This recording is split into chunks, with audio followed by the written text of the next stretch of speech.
Bonjour à tous. Good morning, everyone. I'm Mélanie Lucier from Aéro Montréal. I'm the Vice President of Operation there.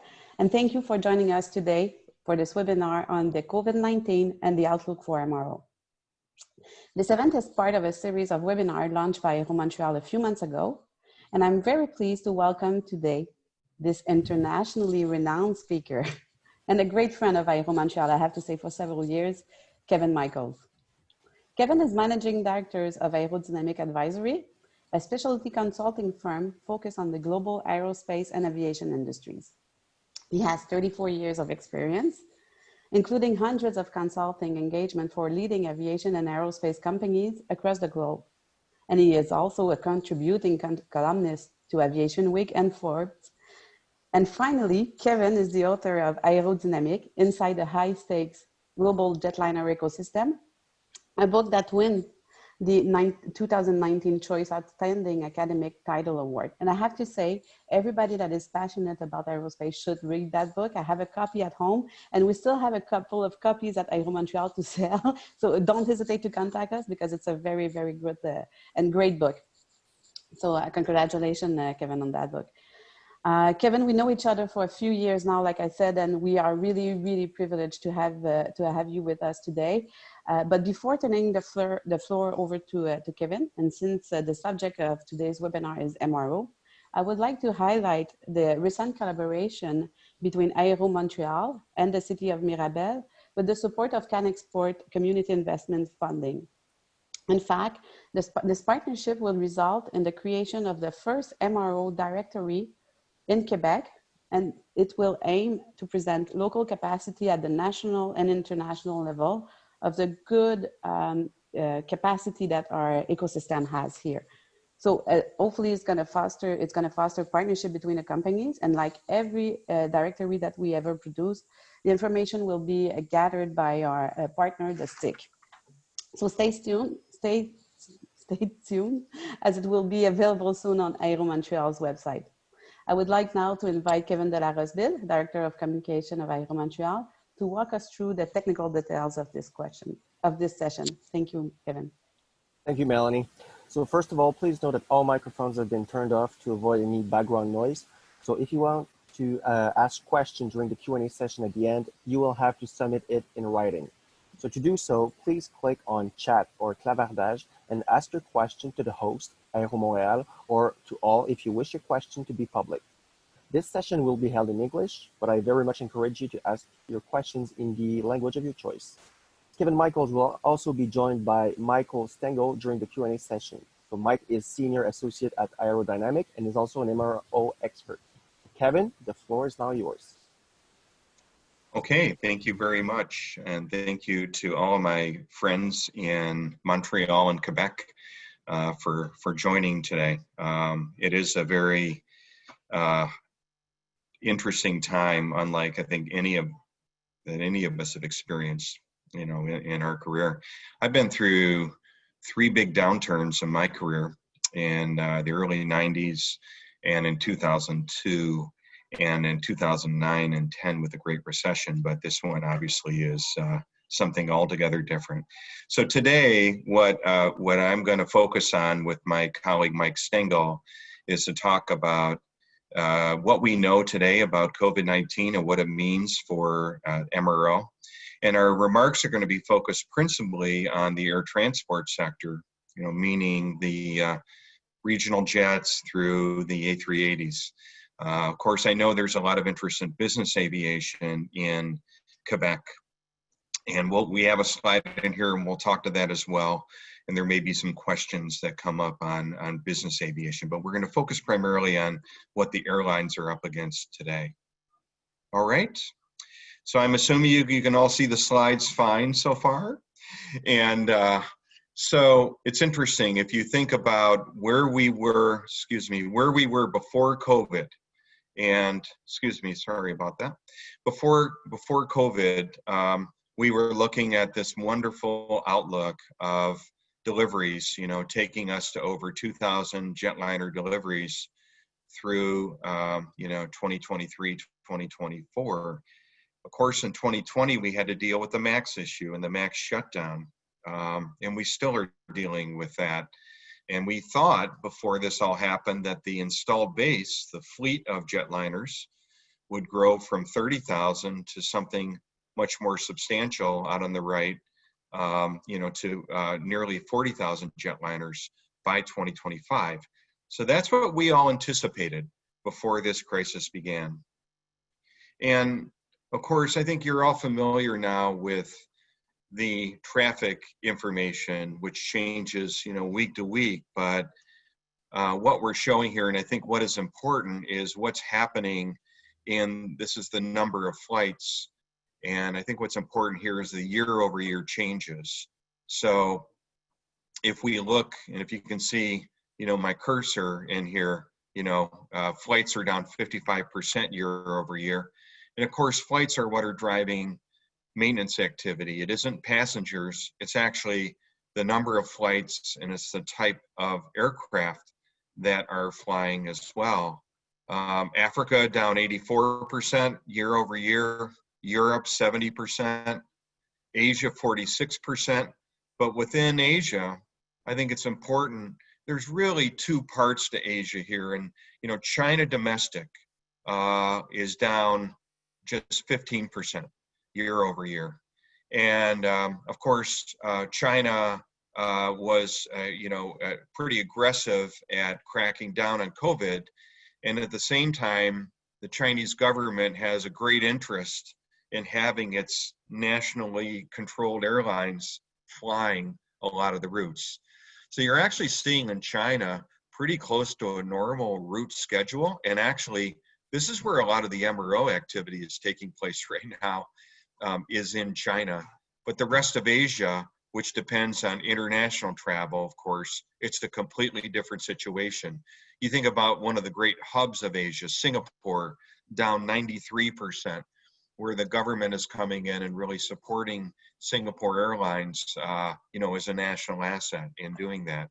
Middle East is down 70% year over year. Here in North America, 50%. But of course, there's great variation within this also. Canada, 70% year over year, Mexico, 56%. And within the US, US domestic is down 45%, but international travel is, of course, much more robust. South America is an absolute mess. It's almost all international travel in South America, and most of the countries have done a very poor job of containing the virus.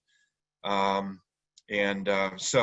that's what the situation looks like today. And really, as we look at where is the traffic today, it's strongest in domestic China. Domestic US is down about half. And then from there, it's pretty much flights are down 70, 80, 90% across the world. Okay, so as we're talking about MRO today, I think it's very instructive. I think you've all heard about the number of aircraft that are parked. And initially, we had 80% of the fleet was parked. And that number has changed, quite a bit. And today, I think the latest numbers show that something between 30 and 40% of the global fleet is parked. But even those aircraft that are not parked are not operating full schedules. They're operating, some of them, several banks per day, nowhere near the schedule that they were operating and the utilization before the COVID crisis. But airlines are really trying to rotate aircraft so that they don't have to spend money on maintenance and storage fees. So in other words, if you have two A320s that you want to operate, if you have a need for 6 banks a day, which you normally could do with one A320, you might do that with 2 A320s, because that way you can avoid storage and maintenance costs associated with keeping an aircraft out of service. But I think this graph is interesting on page 6. It shows the percent of fleet passenger aircraft that are stored by aircraft model. So if you look at the left, of course, I think we all know what's happened, for example, with the A380, where nearly all of these are in storage now. It's 94% of the A380s are in storage today.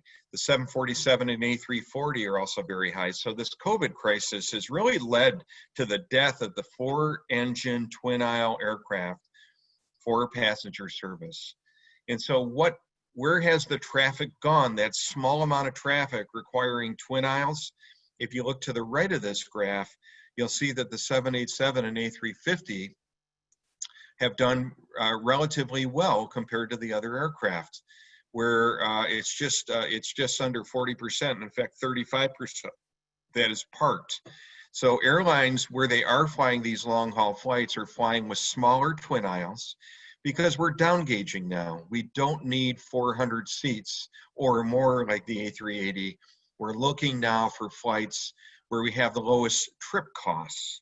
And the lowest trip costs on the twin aisle fleet are the 787 and the A350. If we think about single aisles, you'll also note on this graph that the A320neo over here all the way to the right is done quite well also. 28% of the fleet is parked. The 737NG, 38%. Of course, the MAX is not on here. We're waiting for that to come back. But I think a very important bit of good news, certainly for the Montreal community, the Aéro Montréal, community, is what's happening with the A220. Because the A220 is by far is doing the best of any aircraft. It's ideally positioned for down gauging. For Delta Airlines, which has parked hundreds of aircraft, this is the only aircraft model that they have not parked. And it turns out that maybe the A220, and I'm not the only analyst that thinks this way, could be one of the winners out of this COVID-19 crisis, on the other side, as we down gauge, as airlines look for more flexible fleets with lower costs, where they can respond better. The A220 is very well designed for this era. Now, one of the big questions is, with so many aircraft parked, something like 10,000 aircraft parked, how many of these are going to come back into service? And does it make sense? A question we get all the time is, why are airlines taking delivery of any aircraft in this environment? Why are airlines taking delivery of aircraft? And of course, one of the reasons airlines might take delivery is legally they might be forced into doing this. If you're a large operator, you can push back against Boeing and Airbus, maybe, and defer your deliveries. If you're a smaller operator, it's more difficult. But the economics are a big factor in all of this. And what I'm showing here is the economics, and these are annual aircraft costs of an older A320ceo, say it's 18 years old, versus a new A320neo. And the assumptions here in this simple example are that I'm leasing both of these aircraft. I'm flying both of these aircraft about 2,000 hours a year. So again, it's lower utilization because of the COVID crisis. Normally we might utilize these 3,500 hours a year. I've got $1 a barrel aviation fuel. So what you see here is that for an A320ceo, in what I'll call a light maintenance year, it's less expensive to have an A320ceo than a neo. And you see the green is the difference in the ownership costs. These are just the monthly lease costs for the two aircraft. You see the maintenance costs here. And again, it's a light maintenance year. So what I mean by light maintenance is this A320ceo doesn't require a D-check this year, and it doesn't require an engine overhaul. Now, what happens if it requires heavy maintenance? What if it is one of those years where it requires a D-check or an engine overhaul? That's on the right. And you see that that same A320ceo is more expensive than taking delivery of a new aircraft. And we show this example to you because I think it's this type of logic that airlines are using to determine which aircraft they part out and permanently retire, in which they bring back to service. For your older aircraft, if it doesn't require heavy maintenance, that's, airlines are inclined to keep it around. When it comes up to its D-check, are you really going to put $2 million or $1.5 million into an old A320 that might have a residual value of something like $7 million. So what's happening then on the right in heavy maintenance years is that operators are choosing to retire these aircraft. They're removing the engines from these aircraft and getting the green time out of them, which I'll talk about in a minute, but they're choosing to retire. So bottom line is that, there's a compelling argument to keep your older aircraft around in this environment and not take delivery of new aircraft as long as they don't require heavy maintenance that year. So retirements are a big deal, and I'll talk to our retirement forecast in a minute.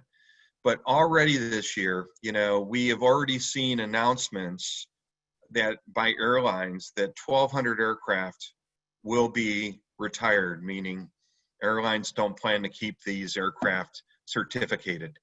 And the type of aircraft that are going to be, first of all, you see the major operators here. This isn't every operator. We do have a line down here for other. But you see that, here in North America, American Airlines and Delta have already made major announcements regarding right-sizing their airlines. And, between the two of them, we have 360 retirement announcements. I think for the Aéro Montréal community as well, what's also important, I think, is probably the CRJ. If you see the fourth column here, we've had 144 announced retirements of CRJs so far this year, roughly the same number as E-jets overall. So there's over 300 regional jets that have been announced for retirements. To me, what's also interesting in this is the A320ceo. Before this crisis, we believe that we were headed for a large number of retirements already because of the demographics of the fleet. In other words, there are many thousand A320s that are more than 15 years old. So even before COVID, there were going to be a large number of A320 retirements, and now we're seeing them, accelerate a bit, moving forward on this. So 1,200 retirements thus far, including 300 regional jets. Now, one of the areas that has been relatively strong in this crisis, and this includes MRO, is all freight cargo aircraft. And so, today there are about 1,500 all cargo aircraft. And, historically, most capacity was in belly cargo. It was in the belly of twin aisles. Well, because we've parked all these twin aisles and we don't have belly capacity, the only real way you can carry cargo is going to be through dedicated freighters. And so, as you can see here, and this just happens to be earlier this year, the dedicated freighters, the capacity has really been growing in dedicated freighters.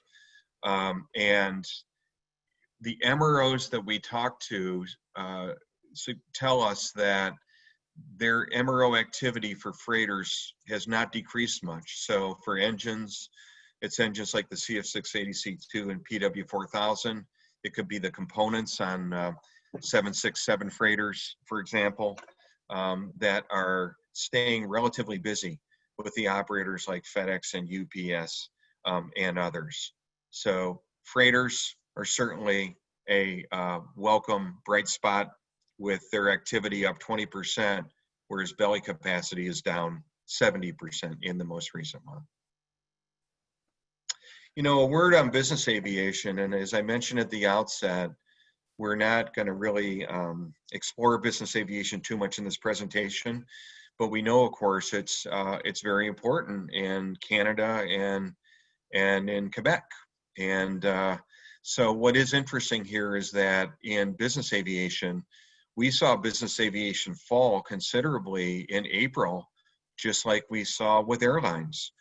But what's happened is we've had a nice spring back in, and this is the business jet activity here. This is the number of flights. And what you'll note in here, and what I'm showing across the top, is the three major types of operators. The Part 91, and these are corporate flight departments. This is where about 70% of the fleet's located. The Part 135s are the on-demand and the charters, and that's about 20% of the fleet. And then we have the fractional operators that are about 3% of the fleet, but probably about 12 to 15% of the hours, you know, because of the large number of hours they fly. And you see the same pattern in all of these, that small cabin jets are doing the best, and the flight activity for small cabin jets are down, you know, somewhere in flight departments are down 29%. So the way we think about this is international travel is still very difficult because of the travel bubbles. So we're not seeing a lot of large cabin jets like Global Expresses and Challengers, you know, going over oceans. But we are seeing, small cabin jets used for intercontinental flights, shorter length flights, and so they have held up the best. I think the same is true also in production, is that in this recession, small cabin jets seem to be doing the best. And I know there may be questions when we get to Q&A, so I'll hold my comments on that, but definitely we're seeing an interesting pattern here.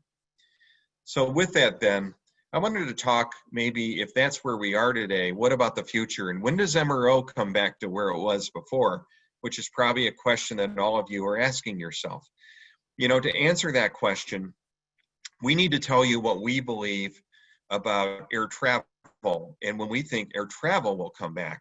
And I think the easiest way to discuss this is to answer the question, when will air travel, as defined by revenue passenger kilometers, come back to where it was pre-COVID? In other words, in 2019. And what I'm laying out here is three scenarios that our company, Aerodynamic Advisory, have developed. And our point of view is that we think late 2023 is our nominal scenario as to when air travel comes back. And this means what we believe in this scenario, we believe that there is a vaccine. Vaccines are generally beginning to get approved by the end of this year or early next year, that the vaccines are disseminated or distributed to the major economies, and that's going to take 6 to 12 months to happen. Of course, we'll first vaccinate, you know, the doctors and the essential employees and the vulnerable, the older people. That's probably how it will play out in most countries. And then later on, we'll get the rest of us in all of that. So late 2023. We first showed this back in April, and a lot of people thought we were very, very pessimistic and much too pessimistic. And I think if you see what's happening now, we're now seeing, there are international bubbles. In other words, zones, countries that will allow travel from each other. That's a bubble. But now we're seeing these domestically. We're seeing them, in Canada, between the provinces. We're seeing them here in the US, where if you want to fly into New York City, I think you have to be quarantined for 14 days if you come from 30 different states. So it's happening there. It's happening in Australia. And we're also seeing this, of course, in Europe. So people aren't telling us now that we're bearish anymore. In fact, I think IATA just came out and said they think it may be 2024 before air travel returns. And now that makes us feel like maybe we're too optimistic. I don't know, but it's somewhere, we believe, in late 2023 when air travel gets back to normal. What are the winners and losers out of this crisis in terms of the aircraft models, in terms of production? And that's what I'm talking about here. And if you look at the left-hand side with the Boeing aircraft, the 777X, of course, is one of the big question marks. We already know that the certification is delayed until 2022. you know, possibly later. Most of the demand here is from the Gulf region, and you know, the big three Gulf carriers. And this is the largest aircraft now that the A380 is out of production. Airlines don't want large aircraft anymore. There is a niche for this, but this one, the demand here, we give this kind of a moderate rating, the yellow. This is one to watch. We're not suggesting Boeing will cancel this, but we think the demand is just going to be much slower to recover on this than other aircraft models. The 787, as I mentioned earlier, that's one of the big winners here. And again, it's ideally built for these circumstances. It has, you know, its capacity is built for this situation and is very efficient. And the parked aircraft, as I showed you earlier, is relatively low. What about the MAX? Well, the MAX in the short term, of course, faces the challenges of branding and bringing, you know, Boeing has 450 of these that have been built but not delivered. And it's now saying that they think they will get these delivered after certification within 1 year, which we believe is incredibly optimistic and not feasible. We don't think it's possible that Boeing can do this, and we don't think operators will take delivery of all of these MAXs in that time frame. So to us, it looks like it's just going to be a long period of recovery for the MAX, very low production rates in the near term. In the longer term, we think it'll be fine, you know, in 2024, 2025. It won't be what we thought it was before the crisis, but they'll still be producing, you know, over 40 of these per month when we get through this crisis. The E2, we have on there, you know, as moderate. I know it's of importance to, you know, all of you in Quebec. And, you know, it is interesting here. You're seeing the scope clauses still haven't changed on this, and that has really limited the attractiveness of the E2 for the 190 and 195. You know, we're not selling those in North America or certainly in the US. So that continues to be an issue for Embraer. On the Airbus side, the A380, difficult times. Like obviously that's out of production now, and we're going to see a good portion of the fleet that will be permanently retired. If you're an MRO in the A380, you have to be careful because we're going to see a lot of green time landing gear and auxiliary power units and engines that are hitting the market. The 350 will do well through the crisis. Another question mark here is the A330neo. And I think the airline to watch here is Delta. You know, there's a lot of overlap, of course, with the Neo and the A350. But I think the order book isn't especially strong here. And this, of course, is an older aircraft that is less efficient, even though it has newer engines. It was designed in the 80s. And I think Delta, if Delta decides that it will take delivery of the A330neo as promised or continue deliveries, that will support this program at maybe a couple units per month. If Delta decides to walk away from A330neo orders, this could be a cost-cutting move by Airbus to deal with this crisis. In other words, to shut down A330 production. So we will see on that. The 320neo is a winner, and of course, as mentioned, the A220 as well. And to us, one of the really big questions is, when will Airbus decide to stretch the A220 to the A220-500? To me, that makes a lot of sense. It's a very, very logical move.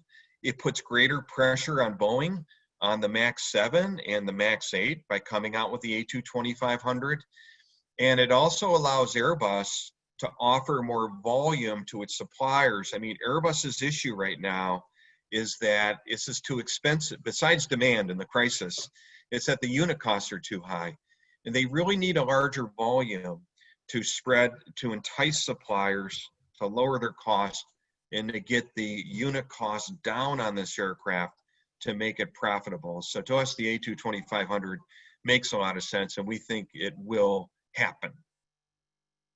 In terms of production, on page 14, at a high level, what I'm showing you here is how many, and this includes turboprops here, how many air transport aircraft were produced in 2018 and 2019. You see the numbers here, almost 1,900 in 2019. And then in 2020, we thought that we would see about 1,400, The big drop being the MAX, the MAX, not in production for most of the year. And our revised forecast has 846. If you're just talking jets here, you're talking somewhere around 800 jets overall. And next year, kind of a slow recovery going up to 1,041, less than 1,000 jets. And the bottom line is that we don't see production getting back to where it was in 2019 until 2025. So earlier I said air travel we think will be back by late 2023. So now we're also saying that production does not get back to where it was until 2025. And one other point that I would make is if you look at 2019 and you look at the light blue, these are wide bodies or twin aisles. And if you look over at the forecast, I mean, there is a structural change where we're going to have a smaller mix of twin aisles, okay? And we're going to be down gauging, and we're going to, the A320neo, and the longer range variants are going to be taking on more of those flights. And international travel will be low. So the mix is going to change, we believe, and you'll see fewer twin aisles than we saw before COVID. And already the production plans by Boeing and Airbus, Airbus has provided guidance, I think, for, I think it's 6 A350 XWBs per month. Boeing is roughly the same number, so they've come down quite a bit, in their guidance. And to some extent, we see this as a little bit of a structural change going on right now with narrow bodies, doing well. Now maintenance, which I think is what we're talking about today, and of course, how this affects different revenue streams is, it's going to be completely different for each revenue stream. So on the lower right, 80 billion is spent on maintenance by the world's airlines in 2019. I think you all know these numbers very, very well. Engine maintenance is about 40%, component 25%, line maintenance 17%, airframe heavy maintenance, and then finally modifications. And these will play out, very differently. And so what are airlines doing, to cope with this crisis? They're obviously in a survival mode. They're parking aircraft and accelerating retirements. They're deferring and canceling aircraft deliveries wherever they can. They're minimizing MRO expenditures. One of the first things they've done is they've stopped spending money on parts, and they're burning down their inventories. They're burning down their inventories for both piece parts, but also for LRUs and for engines as well. We'll show you what we think about that in a minute here. And they're also seeking, of course, government assistance. It is interesting to us that in North America, you have 3 distinctly different approaches of how governments are assisting their suppliers. And of course, in Canada, you have several programs at the provincial and the federal level to replace part of the income or part of the payroll. In the US, we have something called a Paycheck Protection Program, which provided support to companies, including our own, by the way, through the end of July, where it covered some of the payroll, or most of the payroll. There's a separate program with the US Airlines that goes through the end of September, September 30th. And a lot of people here in the US are saying October 1st is what we call D-Day. That's the day that airline assistance or government assistance for US airlines goes away. Basically, the US government is paying the salaries of employees at US airlines right now. In Mexico, there is no program. Aeromexico has declared bankruptcy. There's a populist president there, just like we have in the US right now. And they're not providing, Andres Manuel Lopez Obrador is not providing, there is no aid to the companies that we're aware of. So you're seeing wide scale bankruptcies or suppliers being challenged, which not only affects airline and MRO spending, but it actually affects the production supply chain where there are many suppliers. One of the big factors to watch, we believe, in this whole crisis is green time management. And this is a simple chart for those of you, I think those of you in the business know what it is, but in the simplest terms, let's suppose that you're a Southwest Airlines and you have a lot of 737s with CFM56-7 engines on that fleet, and you've parked, let's say, several hundred of these aircraft. If it comes time for an engine overhaul now, do you send your engine to an overhaul shop, or do you remove one of the engines off your parked fleet that has what's called green time remaining? By green time, we mean time on the life-limited components. So in other words, cycles on the discs and shafts, or there's exhaust gas temperature margin remaining. So what's happening is operators are going to pull engines off those stored aircraft where they have green time remaining. They'll put them on their aircraft in service, and they will continue to operate without spending money on an engine overhaul event. Now, eventually, you have to overhaul those engines on the original aircraft, but that's later on when you have money and you have cash to make that happen. Right now, it's all about survival, and that's what's happening right now. So green time management will be a big deal. This is also going to affect some major components. You know, Canada's the landing gear capital of the world. It's where most of the landing gear is produced. It's going to have an impact here on landing gear maintenance because you can use green time landing gear.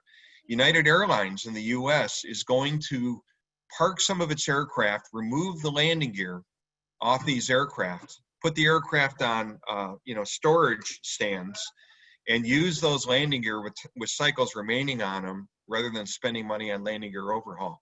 We'll also see this for thrust reversers and auxiliary power units as well. So anyway, this is something to watch. So what do we think about MRO? This is our nominal forecast right now, and the way to read this chart, it's an index chart. So if 2019 is normal, the way things were before the crisis, we now index how much MRO spending will take place on each of these activities. So in other words, if you look at 2020 this year, you'll see that component maintenance is down something like 65%.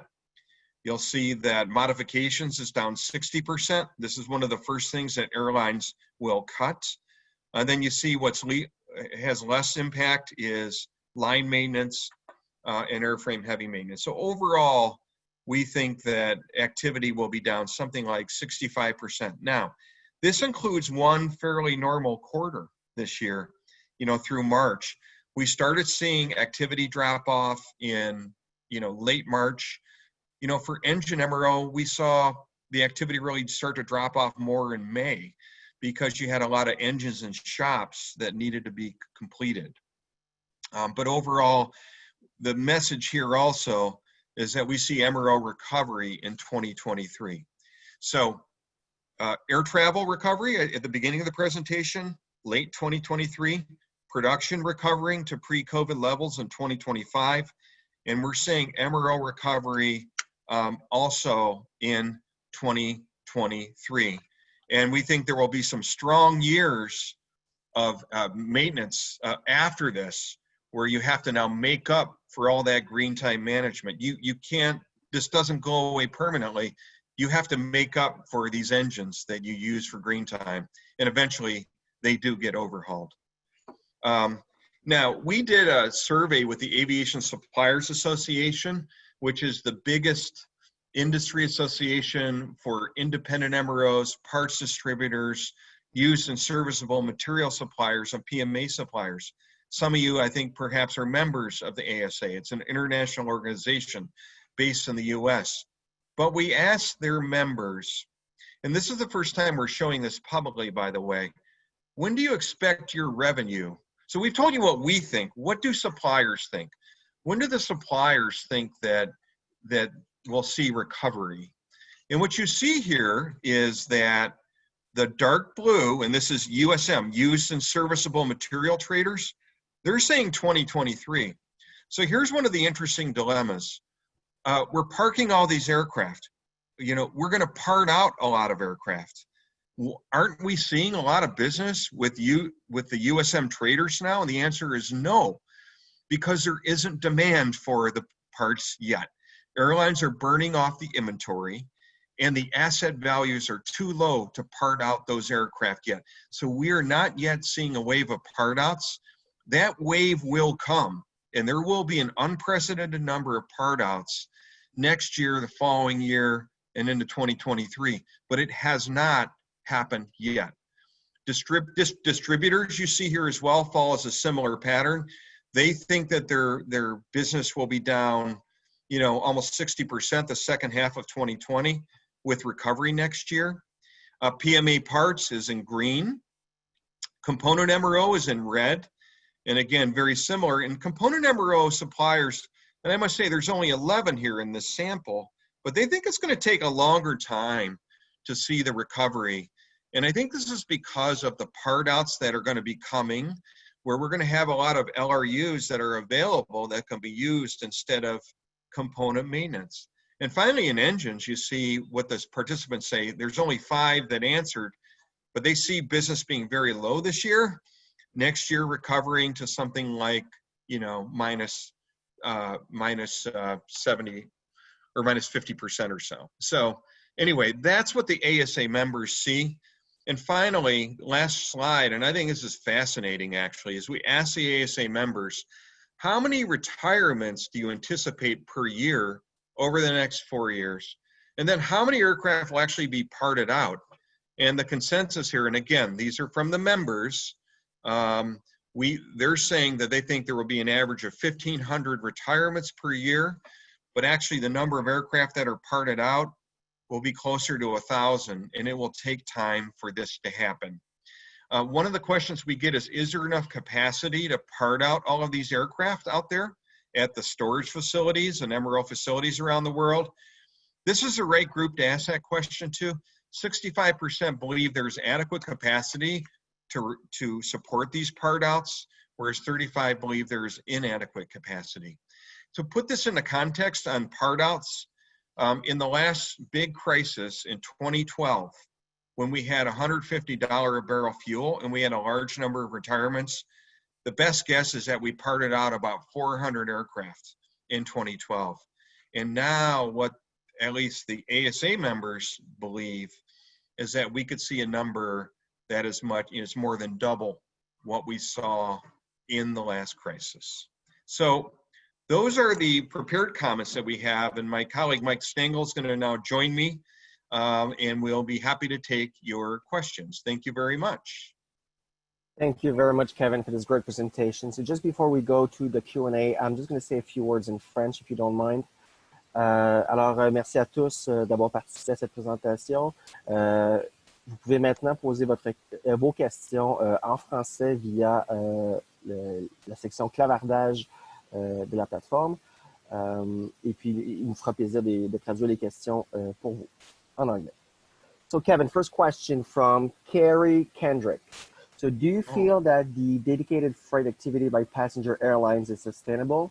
And are they sufficiently efficient relative to cargo operators to continue doing this business once the true cargo operators have had time to respond to the competition? So let me make sure I understood the question.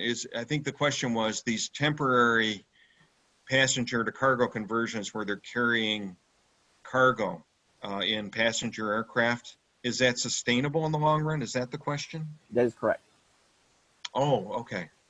I think the answer on that is no. I think it's a short-term phenomenon, and that when we when we go back to somewhat normal times, and all of these twin aisles that have been parked, come back. It is true that the 747s and some 777s and A340s are leaving, and that the belly capacity on the other side of this crisis will be less than it was before.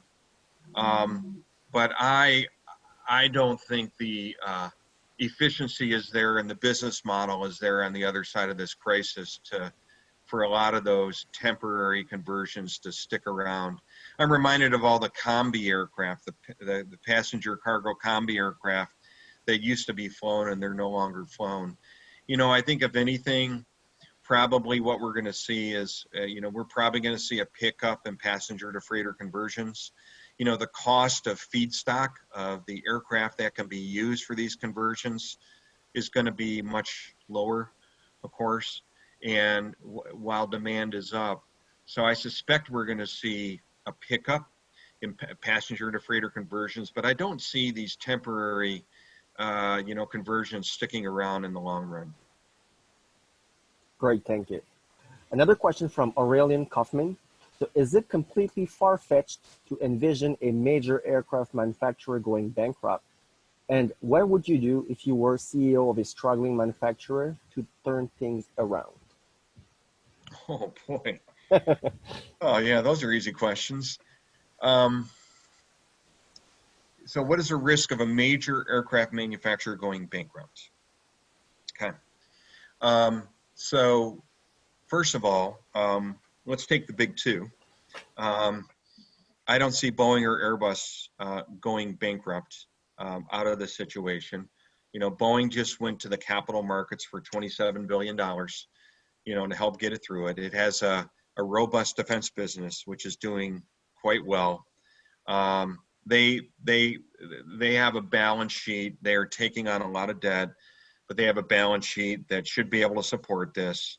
And, you know, once they start delivering 737s, and I think that's going to be absolutely critical, because the 737, you know, is Boeing's most profitable aircraft from a margin standpoint.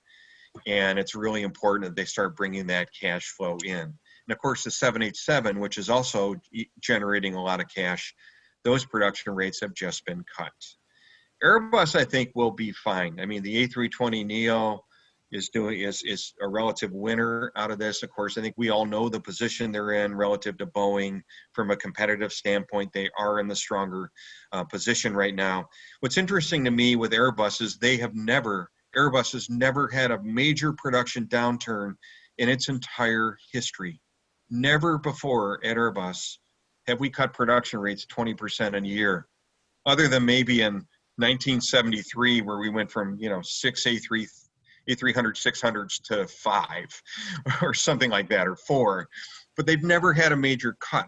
And so I think we have to watch what their supply chain organization does and how they handle this.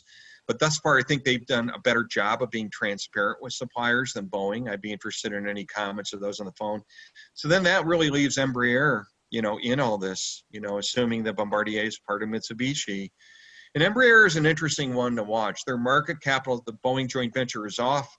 Their market capitalization has been crushed in all of this. And it isn't clear what's in their future, you know, post-Boeing. Can they make it to the other side? I think they can. Are they looking for strategic partners right now? Maybe even talking to the Chinese. I think most certainly they probably are in exploring all of this. And I think that is one to watch. We might even see a surprise with Embraer. And, you know, when I say a surprise, you know, could we see another partner come in and offer, you know, it could be a COMAC, but it could be someone else that is interested in getting into the business, much like Mitsubishi, you know, approached Bombardier's CRJ series and all this. So I think Embraer is probably the weakest of the bunch. I don't anticipate any of those three failing. And if you're a struggling supplier in all this, it depends on what you're supplying and where you are. I don't know, you know, it's hard for me to give you general advice. Of course, as a consultant, you would expect me to give the usual responses, you know, diversify, conserve cash and all that. But I think it's highly situational depending on what type of supplier you are also. You know, for example, we think aerostructure suppliers are going to get hit really hard. And there's going to be a lot of failures there. But if you're in a different part of the supply chain, it could be a different prospect. Anything to add to that, Mike Stengel, by the way, as we're... No, I agree with you. It's hard to see how any country would let a large aerospace supplier or manufacturer at least fail, just for strategic reasons too, especially those with a lot of you know, strong defense focus. Thank you, both of you. Another question now from Jacob Liu. So why does recovery of production rates 2025 lag 2 years relative to RPK 2023 and MRO 2023 recoveries? Why do production rates lag? Yeah, it's a great question. So we are going to have a major overhang of capacity for the foreseeable future, and we don't see aircraft being efficiently used, with load factors where airlines can actually make money probably for several years now. So airline balance sheets are going to be severely challenged. We're going to see more failures on top of what we've seen this year. I think we're going to see more rescue packages. And along with that, we're going to need fewer twin aisles. I mean, I think we had 5,500 twin aisles in the passenger configuration before this crisis. Probably on the other side of it, we're going to need something like 5,000, because airlines are going to down gauge. They're going to go to a fleet plans that have smaller, more adaptable aircraft, we think, in general. And I think the days of really pursuing the lowest seat mile cost by packing 550 people on an aircraft, you'll see those, I'm sure, here and there, but I think fewer and fewer airlines are going to adopt those types of markets. So I think all of those things are really going to suppress this. And I think also just with the 737 MAX, I mean, I think we're not going to get to, we don't think we're going to get to 57 a month on the MAX, which is what I think the plan was before the crisis. In fact, I think we were looking at going above 60 a month eventually, and that's what Boeing was pushing everyone to get ready for. Don't think that's going to happen. Yeah, I would add on top of that, it's as we showed in one of the earlier charts, it's kind of a tale of two different aircraft categories. We actually see narrow bodies recovering to pre-COVID production rates in 2024, but overall production rates, when you include the other aircraft categories, in 2025. So it's like Kevin said, they're leading up to COVID, there was kind of this renaissance of wide body production, and operators that traditionally would not have taken delivery of a wide body and putting them on more low cost long haul routes and more point to point routes. That business model is being challenged right now, and it could be we could be going back to a world where the wide body jets are more typically operated by your historically network focused airlines like the U.S. carriers, the large European carriers, and the same in Asia as well, like Japan Airlines, ANA, Singapore Airlines, and so forth. All right, thank you. So another question now from Klaus Mueller. So do you see any shift or work capacity from US to Canada or vice versa? Example, differences in labor costs in the upcoming economical crisis? Oh, Klaus Mueller, that's a great question. So will we see a shift? Could we see a shift between the US and Canada in work share and where things are done? I'm gonna ask you a question, and then I'll answer the question. Remind me what's happened with the Canadian dollar over the last 3 months? Do you know has the Canadian dollar strengthened versus the US dollar weakened? It's weakened. I think it's about 30% or down 30% versus the dollar. That much? Ooh. It may have recovered since March, but at the low point, it was about down 30%. Okay. Yeah, I'm just looking up what the conversion is here. Yeah, it's 75 as a conversion right now, and yeah, it looks like over the last year, yeah, it looks like there was a big decrease. Well, it was about a 5% decrease, it looks like, back when everything went south. So it looks like the Canadian dollar right now, Canadian dollar is within 5% of where it was before the crisis. It went down, and it looks like it's recovered pretty nicely. And obviously, to answer that question, I think it's important. The currency has so much to do with it. And So if the Canadian dollar is recovering, I guess what I'd say is I don't know that I see an imperative for the work moving between the US and Canada necessarily. Canada's a little bit more competitive than it was before the crisis based on the dollar. But I think the bigger issue here on supply chain is what's going to happen with offshoring and low-cost sourcing. And, I've been talking about this now for several years, including maybe at your conference, is that we are moving to more regional supply chains and away from global supply chains. And I think, if anything, that trend is going to continue. And probably one of the biggest changes in the last year, but other than COVID and other than the max situation in the global economy, what's happened, I think the biggest change is that there's an incredible consensus now that China is a strategic rival to the US, that in Europe now there's a much more cautious stance towards IP in China. And unfortunately, it looks to me like we could be moving back towards a bifurcated world like we had in the Cold War, where you had, where China's a little bit more self-sufficient and will depend more on suppliers, in Asia and certainly within China. And we're certainly headed that way now. And the same is true of other countries in Europe. Or, for example, on the Joint Strike Fighter, the F-35, Turkey was one of the big risk-sharing partners. And they've now been kicked off the program. And a lot of that work has come back to North America and in the US in particular. So I think that's something we're going to have to watch. But I guess to Klaus, Canada's slightly more competitive based on the Canadian dollar. That certainly helps. I don't see a big impetus for a move between the US and Canada, but in the broader context, I do see a move away from Asia and possibly some away from Europe to North America, which is an opportunity for Aéro Montréal members and Canada in general.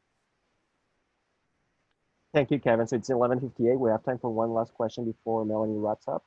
So a follow-up question from Jacob Liu. So how would you estimate the impact of spare parts destocking in the supply chain channel? What was that? The impact of? Let me just repeat it. So how would you estimate the impact of spare parts destocking in the supply chain channel? Oh, gosh, spare parts destocking. That's a great question. And it is when we showed the numbers earlier, that where we broke down MRO demand by component maintenance, for example, we showed that being hit harder, and part of the reason for that is because we're destocking inventory. The last time the amount of inventory in the supply chain was measured, and this data point is probably 5 years old now, but there was something like $45 billion of inventory in the MRO supply chain. And airlines held something like 20 billion of that inventory. And so if we assume that they hold roughly a similar amount of inventory now, today, maybe it's a little bit less than that. But given the low level of maintenance activity right now, probably about 10% of the engines out there before the crisis were spare engines. And now we have a lot of engines parked. So we can certainly access those. And there's a lot of LRU inventory that can be burned down as well. So how many months of inventory, if that's the question, it depends on the aircraft model and the component type.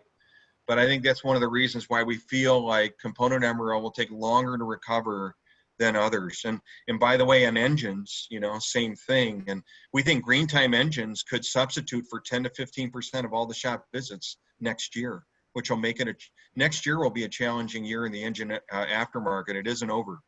Mike, do you have anything to add to that? Yeah, I would just add that, over the last, 10, 15 years, airlines have been very adamant about reducing their inventory holdings, either by just becoming more innovative, but also I would point to the rise of pooling agreements that Lufthansa Technik and Air France KLM have become very efficient at selling. So that means, there's probably 40% of, or a large share of the fleet out there, especially the narrow bodies like the 737, A320, are covered by these pooling agreements. So that means the airline does not own, say 70, 80% of that inventory anymore. It's held by these integrators. Yeah, yeah. You know, I know that's our last question.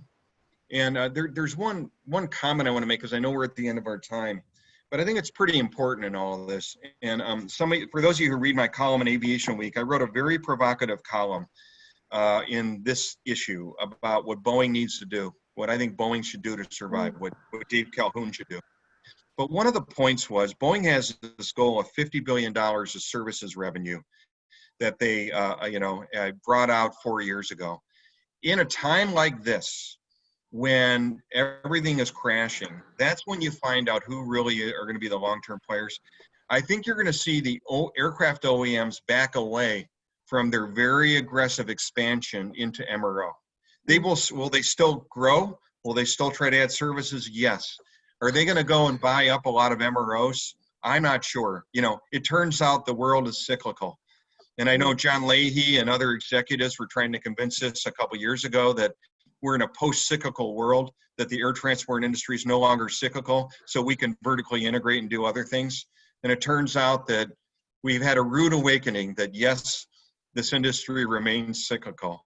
And we're all gonna, make our way through this downturn. So we'll get to the other side. We know it's gonna be really challenging for the members at Aéro Montréal.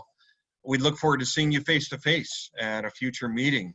I think I always have a soft spot for Canada and for Aéro Montréal in the aerospace supply chain. I always try to be there at your events, and we really look forward to seeing you face-to-face.